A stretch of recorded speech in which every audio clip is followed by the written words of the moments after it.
Assalamu alaikum, dear learners and viewers. Welcome to my new class. In my previous two classes, I have already discussed about changing sentence, and these two class was on affirmative to negative sentence and vice versa. This is my third class. In this class, I would like to discuss with you about voice change. Dear student, you know very well that there are a lot of branches of changing sentences, and voice change is one of them. It is also important that voice change is very important for a student if he or she want to learn English very clearly, very well. So we are going to now starting our next class, that is on voice change. Dear learners, already I have written something about voice change. Here the title is voice. I mean আমাদের আজকের টপিকের title হচ্ছে voice. Now we will learn how we will change active voice into passive or a passive voice into active. Before this, we have to learn how we will identify active voice and how we will identify passive voice. আমরা যদি active voice এবং passive voice কোনটা সেটা যদি আমরা identify করতে পারি, তাহলে বিষয়টা আমাদের কাছে ভেরি সিম্পল হয়ে যাবে এবং আমরা খুব সহজেই অ্যাক্টিভকে প্যাসিভ করতে পারবো এবং প্যাসিভকে অ্যাক্টিভ করতে পারবো। তাহলে চলো আমরা আগে শিখে নিই কোনটা অ্যাক্টিভ ভয়েস, কোনটা প্যাসিভ ভয়েস এবং কিভাবে আমরা এটা চিনব যে এটা অ্যাক্টিভ ভয়েস আর এটা প্যাসিভ ভয়েস। ডিয়ার লার্নার্স, ভয়েসের বাংলা হচ্ছে বাচ্চা।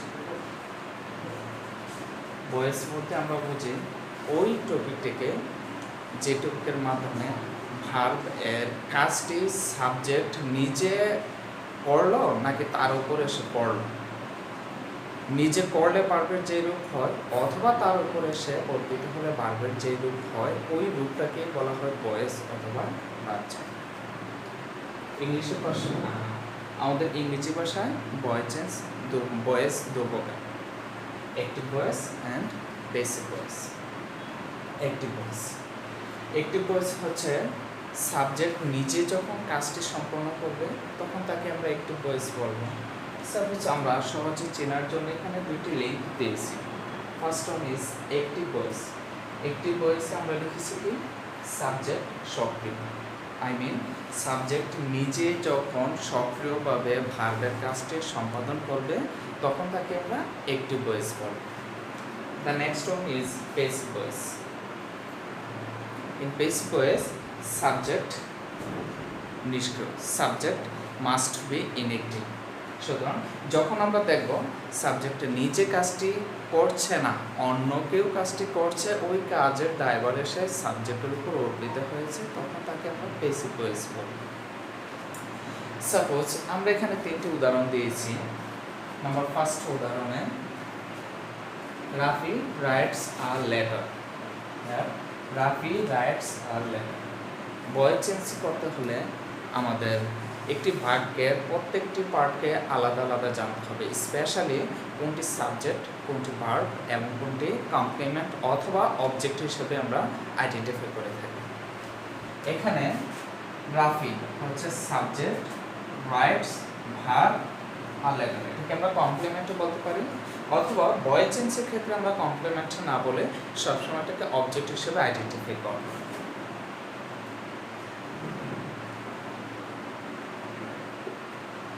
অবজেক্ট। ডিয়ার স্টুডেন্টস, একটি সেন্টেন্সের সাবজেক্ট কীভাবে আমরা চিনতে পারি? সাবজেক্ট সাধারণত ভার্বের পূর্বে বসে ভার্বের কাজটি সম্পাদন করে থাকে, তখনই তাকে আমরা সাবজেক্ট বলতে পারি। ভার্বের বিষয়টা ভেরি সিম্পল। ভার্ব বলতে আমরা বুঝি আমরা যা কিছু করি সবই ভার্ব। সুতরাং যা কিছু করা হয় ওই করার কাজটাকে আমরা অ্যাকশনটাকে বলে থাকি ভার্ব অ্যান্ড অবজেক্ট। অবজেক্ট যদি আমরা চিনতে না পারি তাহলে ভয়েস চেঞ্জ করার ক্ষেত্রে আমরা মুশকিলে পড়ে যাব। ভয়েস চেঞ্জটা আমি সঠিকভাবে করতে পারবো না। অবজেক্টটি চেনার সহজ একটা উপায় হচ্ছে কোনো সেন্টেন্সের ভার্বকে কি বা কাকে দ্বারা প্রশ্ন করে যে উত্তর পাবো ওই উত্তরটি হবে অবজেক্ট। এই সেন্টেন্সে সাপোজ রাইট কি আমরা কি বা কাকে দ্বারা প্রশ্ন করব, প্রশ্ন করলে যে উত্তরটি পাবো ওই উত্তরটি হয়ে যাবে আমাদের object. Suppose Rafi rights, Rafi লিখে, রাফি কি লিখে? আ লেটার। রাফি একটি চিঠি লিখি। সুতরাং আমরা কি দ্বারা প্রশ্ন করে উত্তরটা পেলাম, সুতরাং এই উত্তরটি হবে আমাদের অবজেক্ট। তাহলে আমাদের সাবজেক্ট চেনা হলো, ভার্ব চেনা হলো এবং অবজেক্ট চেনা হলো। এখন আমাদের অ্যাক্টিভ ভয়েসকে প্যাসিভ ভয়েস করতে হলে এই তিনটি বিষয় ইম্পর্টেন্ট। আমরা যখন সাবজেক্ট চিনতে পারবো, ভার্ব চিনতে পারবো, অবজেক্ট চিনতে পারবো, তখনই আমরা অ্যাক্টিভ ভয়েসকে খুব সহজে প্যাসিভ ভয়েসে রূপান্তর করতে পারবো। তখন আমরা এইটিকে প্যাসিভ ভয়েসে রূপান্তর করব। এখন কথা হচ্ছে একটি অ্যাক্টিভ ভয়েসকে যদি আমরা প্যাসিভ ভয়েসে রূপান্তর করতে চাই তাহলে 5টি টেকনিক আমাদের মাথায় রাখতে হবে। যদি 5টি টেকনিক আমরা মাথায় রাখতে পারি তাহলে যত কঠিন ভয়েস চেঞ্জে হোক, যত বড় সেন্টেন্সে হোক, আমরা খুব ইজিলি, খুব সিম্পল ওয়েতে তাকে প্যাসিভ ভয়েস করতে পারি। Dear learners, now we are going to change this active voice into passive voice. হ্যাঁ, আমি আবারও বলতেছি আমাদের 5টি টেকনিক মাথায় রাখতে হবে। এখন আমরা 5টি টেকনিক অ্যাপ্লাই করে একটি সেন্টেন্সকে প্যাসিভ ভয়েস করব। প্রথমে আমি সেন্টেন্সটি লিখি, তারপর ডিটেইলস আলোচনা করব। Suppose Rafi writes a letter. এটা প্যাসিভ ভয়েস হবে এরকম, আ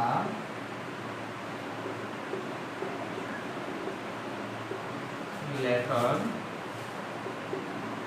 is written by Rafi. This is passive voice of that sentence. Now আমরা কিভাবে এটাকে প্যাসিভ করলাম ওই বিষয়টা নিয়ে একটু আলোচনা করা হবে। প্রিয় শিক্ষার্থীরা, আমি ইতিপূর্বে বলেছি যে 5টি টেকনিক আমরা অ্যাপ্লাই করব। যদি আমরা 5টি টেকনিক অ্যাপ্লাই করতে পারি তাহলে আমাদের সহজে একটি ভয়েসকে প্যাসিভ করতে পারবো। তাহলে প্যাসিভ করার ক্ষেত্রে দুইটা বিষয় ইম্পর্ট্যান্ট। একটা হচ্ছে প্রথমে আমরা একটি ভয়েসের সাবজেক্ট, ভার্ব এবং অবজেক্টকে আইডেন্টিফাই করব, দেন আমরা 5টি টেকনিক অ্যাপ্লাই করে ওটাকে প্যাসিভ ভয়েস করব। 5টি টেকনিকের নাম্বার 1, এক নম্বর টেকনিক হচ্ছে একটি ভয়েসের অবজেক্টকে প্যাসিভ ভয়েসের সাবজেক্টে রূপান্তর করব। একটি ভয়েসের অবজেক্টকে প্যাসিভ ভয়েসের সাবজেক্টে রূপান্তর করব। তাহলে আমাদের এই সেন্টেন্সের অবজেক্ট হচ্ছে আ লেটার, তাহলে এটাকে আমরা সাবজেক্টে রূপান্তর করলাম, আ লেটার হলো সাবজেক্ট। তার মানে নাম্বার 1 হচ্ছে অবজেক্টকে সাবজেক্ট বানাবো।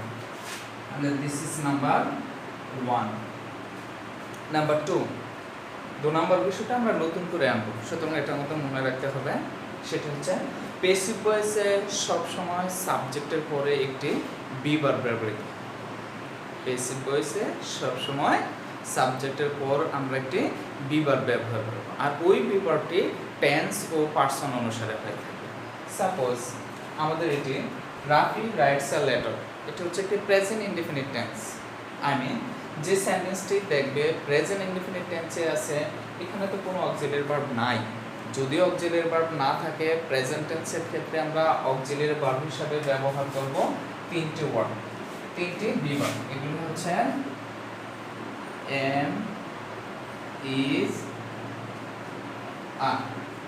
প্রেজেন্ট ইনডিফিনিট টেন্সের বি ভার্ব হিসেবে আমরা am, is, are এই তিনটির একটি ব্যবহার করব। কি হিসেবে? আমরা দেখব সাবজেক্ট কি, প্যাসিভ ভয়েসের সাবজেক্ট অনুসারে am, is, are তিনটির একটি বসাবো। তাহলে যেহেতু এখানে আমাদের সাবজেক্ট হচ্ছে আ লেটার, আ লেটারের পরে আমাদের আ লেটার হচ্ছে third person singular number, third person singular নাম্বারের পর অবশ্যই আমরা ইজ ব্যবহার করব, যে কারণে আমাদের বি ভার্ব হিসেবে আমরা এখানে ইজ ব্যবহার করব। তাহলে this is number 2, this is technique number 1 and this is technique number 2। Number 3 হচ্ছে যেহেতু আমরা অবজেক্ট বসালাম, অবজেক্টটাকে সাবজেক্ট হিসেবে বসালাম। আমরা একটু ভালো করেই জানি যে সাবজেক্টের পর সবসময় ভার্ব বসে বা ভার্ব ব্যবহৃত হয়।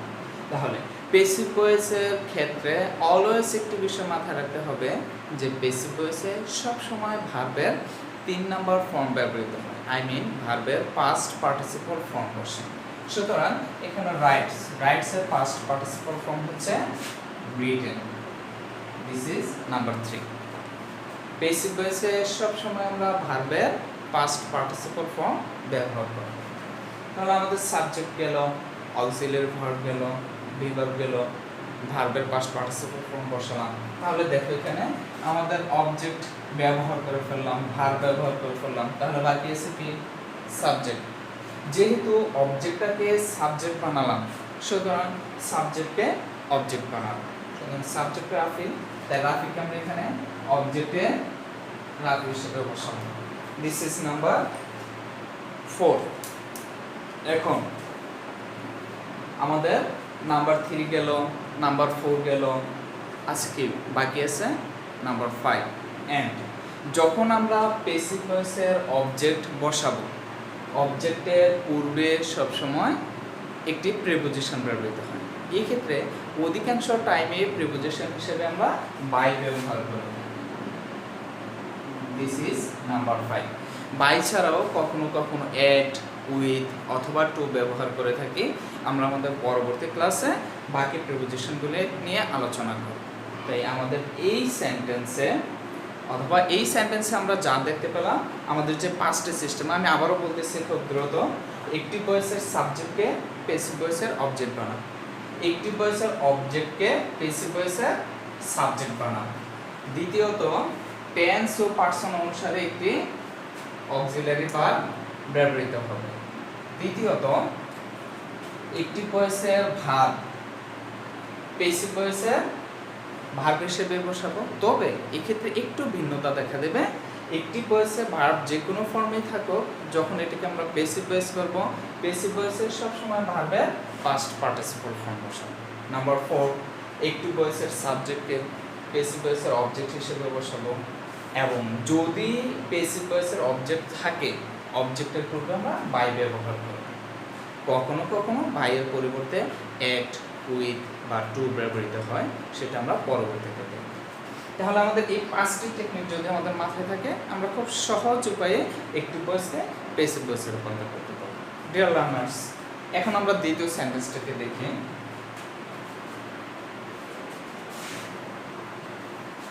দ্বিতীয় সেন্টেন্সটির ক্ষেত্রে এখানে দেওয়া আছে I ate rice, that is past indefinite tense. প্রথমটা আমরা করেছি প্রেজেন্ট ইনডিফিনিট টেন্সে, এখন করব আমরা পাস্ট ইনডিফিনিট টেন্সে। আই এট রাইস, এখানে সাবজেক্ট হচ্ছে আই, এট হচ্ছে ভার্ব, রাইস হচ্ছে অবজেক্ট। তাহলে এখানে আমরা 3টি ওয়ার্ড পেয়ে গেলাম। এখন আমরা পাস্টের টেকনিক অ্যাপ্লাই করে চেঞ্জ করে নিই। প্রথমে অবজেক্টকে সাবজেক্ট বানাবো, তাহলে অবজেক্ট হচ্ছে রাইস। এরপর নিয়ম অনুসারে আমরা কি বি ভার্ব ব্যবহার করব।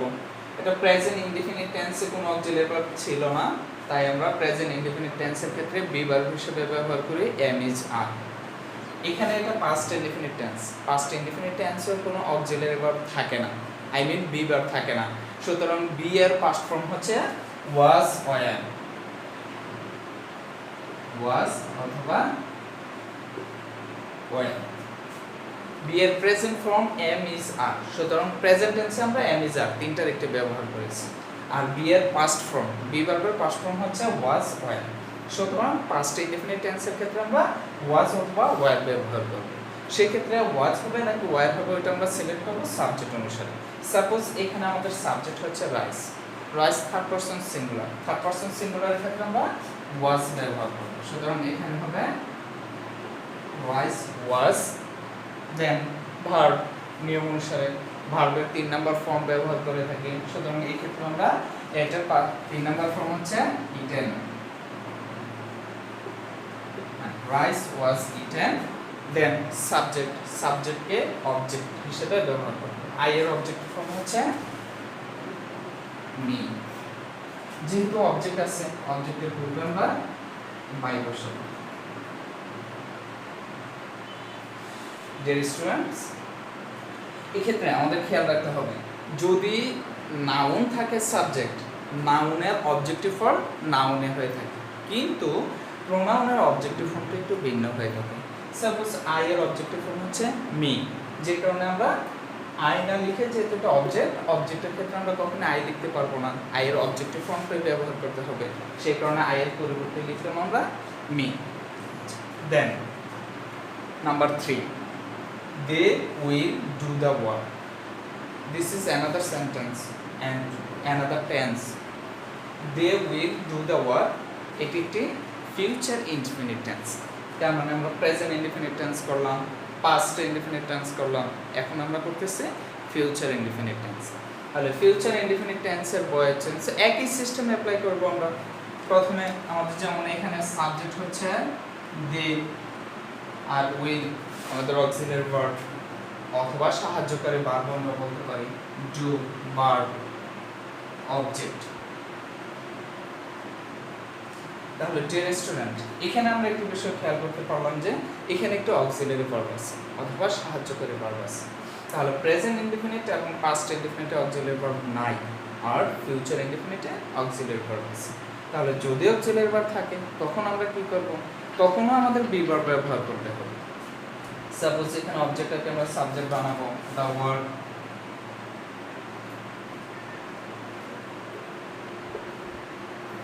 দা ওয়ার্ড, এরপর এখানে আছে উইল। উইল বলতে আমরা দুটি অক্সিলারি ভার্ব বুঝি, এটা শ্যালও হতে পারে, উইলও হতে পারে। আচ্ছা, তাহলে দা ওয়ার্ক এটাও থার্ড পারসন সিঙ্গুলার, সুতরাং দা ওয়ার্কের সাথে কি আমাদের অক্সিলারি ভার্ব উইল আছে, উইলকে আমরা বসাবো। তাহলে দা ওয়ার্ক উইল, দেন আমরা কি বলেছিলাম যে বি ভার্ব ব্যবহার করব। যদি কোনো মডেল ভার্ব থাকে তাহলে ওইটা পরে আমাদের বি ভার্বটাকে আমরা ব্যবহার করতে হবে। তাহলে আমরা আরেকটা বিষয় জানি, বা তোমরা আরেকটা বিষয় মাথায় রাখবে যে মডেল ভার্বের পর, মডেল অক্সিলারি ভার্বগুলির পর সবসময় ভার্বের বেস ফর্ম ব্যবহৃত হয়। মডেল অক্সিলারি ভার্বের পর সবসময় ভার্বের বেস ফর্ম ব্যবহৃত হয়। সুতরাং আমরা প্রেজেন্ট টেন্সে এম ইজ আর বসাইছি, এটা বি এর প্রেজেন্ট ফর্ম। পাস্ট টেন্সে ওয়াজ ওয়ার ব্যবহার করেছি, এটা হচ্ছে ভার্বের বি ভার্বের পাস্ট ফর্ম। তাহলে বি ভার্বের বেস ফর্ম কি? বি ভার্বের বেস ফর্মই হচ্ছে বি, যেটা উইলের পর সবসময় বেস ফর্ম ব্যবহৃত হয়। সুতরাং the work will be, be verb গেল। তারপর নিয়ম অনুসারে ভার্বের পাস্ট পার্টিসিপল ফর্ম বসাবো, ডু, ডু এর পাস্ট পার্টিসিপল ফর্ম ডান।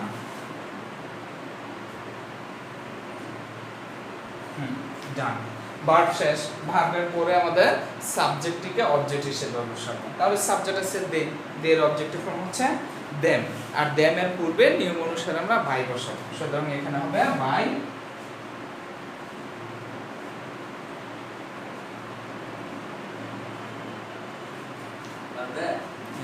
এখানে হচ্ছে বাই দেম। সুতরাং ডিয়ার স্টুডেন্ট, আমাদের যে পাঁচটি টেকনিকের কথা আমরা অ্যাপ্লাই করেছি, এখানে আমাদের পাঁচটি টেকনিক দেওয়া হয়ে গেছে। সাপোজ আমাদের নিচের সেন্টেন্সটিতে দেখি, নিচের সেন্টেন্সটিতে আমাদের প্রথম অবজেক্টকে সাবজেক্ট বানালাম, দিস ইজ টেকনিক 1। একটি বি ভার্ব বসাতে হবে। যদি কোনো সেন্টেন্সে মডেল অক্সিলারি ভার্ব থাকে তাহলে ওই সেন্টেন্সে মডেল অক্সিলারি ভার্বের পর বি ভার্ব বসাতে হবে। সুতরাং বি ভার্ব বসালাম। নাম্বার 2, নাম্বার 3 তে বলেছি আমরা যে ভার্বের পাস্ট পার্টিসিপল ফর্ম বসবে, তাহলে ডু ভার্বের পাস্ট পার্টিসিপল ফর্ম বসালাম। নাম্বার 4 আমরা বলেছি সাবজেক্টকে অবজেক্ট বানাবো এবং অবজেক্টিভ ফর্মটা ব্যবহার করব। তাহলে এটা হচ্ছে আমাদের নাম্বার 4। এন্ড সর্বশেষ নাম্বার 5 হচ্ছে যদি অবজেক্ট থাকে তাহলে অবজেক্টের পূর্বে আমরা একটি বাই ব্যবহার করব, আই মিন একটি প্রিপোজিশন ব্যবহার করব। This is technique 5। Dear learners, তোমরা যদি এই টেকনিকগুলি ব্যবহার করে, এই পন্থা অবলম্বন করে একটিভ ভয়েসকে প্যাসিভ ভয়েস করতে চাও, খুব সিম্পল ওয়েতে খুব সহজেই তোমরা এটা পরিবর্তন করতে পারবে। এখানে আমি আবারও বলতেছি, প্রথমে আমাদের তিনটি বিষয় খেয়াল রাখতে হবে। একটা হচ্ছে সেন্টেন্সের সাবজেক্ট কোনটি, ভার্ব কোনটি, অবজেক্ট কোনটি। যখন আমরা সাবজেক্ট, ভার্ব, অবজেক্ট চিনে ফেলবো তখন আমরা এটাকে খুব সহজে পরিবর্তন করতে পারবো। আর পরিবর্তন করার পূর্বে আমাদের সেন্টেন্সটি দেখে বুঝতে হবে এটা কি অ্যাক্টিভ আছে নাকি প্যাসিভ আছে। আমরা অ্যাক্টিভটি বুঝবো কিভাবে? যখন দেখবো সাবজেক্ট নিজে কাজটি করেছে, যেমন রাফি রাইটস, রাফি লিখে, তাহলে লিখে কে? রাফি, রাফি নিজে কাজটি করেছে, সুতরাং এটি অ্যাক্টিভ ভয়েস। একইভাবে দেখো বিপরীত দিকে যদি আমরা লক্ষ্য করি, দ্য লেটার ইজ রিটেন, চিঠিটি লেখা হয় বাই রাফি, রাফি দ্বারা। তার মানে সাবজেক্ট নিজে কাজটি করেনি, সাবজেক্ট নিষ্ক্রিয়, অবজেক্ট কাজটি করছে, ওই কাজটি সাবজেক্টের উপরে সে পড়ল। সুতরাং এটা খুবই সহজ, যেহেতু সাবজেক্ট নিজে কাজটি করলে তাকে অ্যাক্টিভ ভয়েস বলবো, আর যদি সাবজেক্ট নিজে কাজটি না করে অন্যের করা কাজটি সাবজেক্টের উপরে এসে পতিত হয় তখন তাকে আমরা প্যাসিভ ভয়েস বলবো। আর অ্যাক্টিভ থেকে প্যাসিভ করার ক্ষেত্রে যে 5টি টেকনিক দেখানো হলো, ওই 5টি টেকনিক যদি আমরা অ্যাপ্লাই করি খুব সহজেই অ্যাক্টিভ ভয়েসকে প্যাসিভ ভয়েসে রূপান্তর করতে পারবো। ডিয়ার লার্নার্স, আমাদের আজকের ক্লাসটি এই পর্যন্তই থাক। নেক্সট ক্লাসে আমরা 5 প্রকার সেন্টেন্স অনুসারে অ্যাক্টিভ ভয়েস থেকে কীভাবে প্যাসিভ ভয়েস করা হয় ওই নিয়মগুলো আমরা শিখব। ধন্যবাদ সবাইকে।